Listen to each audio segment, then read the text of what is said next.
नमस्कार, मी पल्लवी. माझ्या चॅनलमध्ये तुम्हा सर्वांचे स्वागत आहे.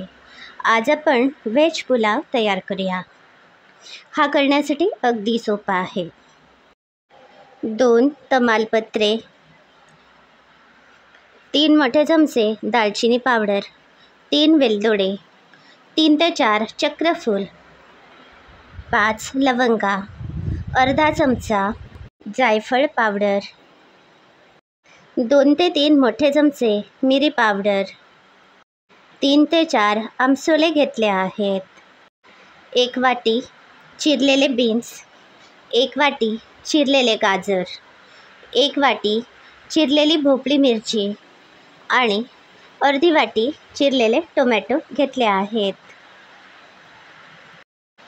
4 कांदे उभ्या आकारात चिरून घेतले आहेत.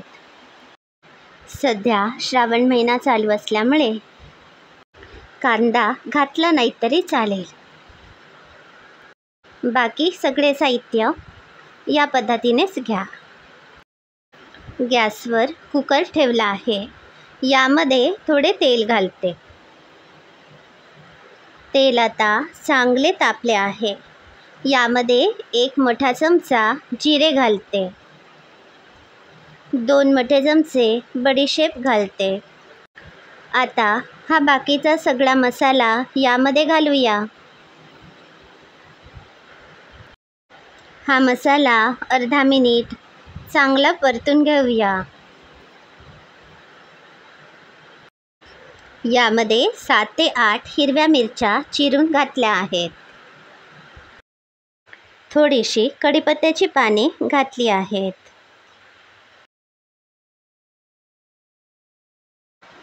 आता यामध्ये हा चिरलेला कांदा घालते. हा कांदा फोडणीमध्ये गुलाबी रंगावर परतून घेऊया. 1 किलो सोना मसुरी तांदूळ घेतले आहेत. हे तांदूळ आपण 2 ते 3 वेळा स्वच्छ धुवून घेऊया. हा कांदा आता गुलाबी रंगावर चांगला परतून घेतला आहे. यामध्ये या चिरलेल्या भाज्या घालते. या भाज्यासुद्धा 1 मिनिट चांगल्या परतून घेऊया.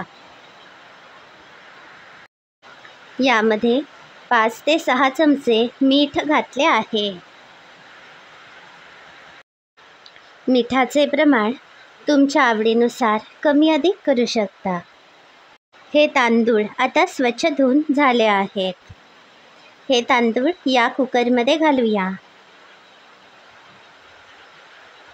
हे तांदूळसुद्धा फोडणीमध्ये चांगले परतून घेऊया. आता यामध्ये 1 चमचा हळद घालते. हळद घातल्यामुळे या व्हेज पुलावला छानसा रंग येईल. तांदूळ मोजून घ्या. त्याच्या दुप्पट प्रमाणात पाणी घालायचे आहे.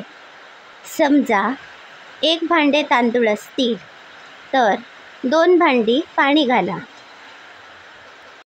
एकदा नीट ढवळून घ्या. आता या कुकरला झाकण लावते. हा कुकर 15 मिनिटे गॅसवर ठेवूया. या कुकरच्या 2 शिट्या आपण काढायच्या आहेत.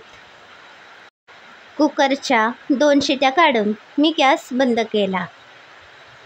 आता हा कुकर गार होण्यासाठी ठेवला आहे.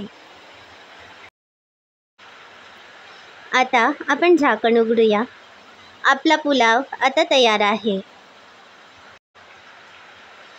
हा पुलाव एकदा चांगला सरमिसळ करूया. आपला व्हेज पुलाव तयार आहे. यावर तुम्ही चिरलेली कोथिंबीर घालू शकता.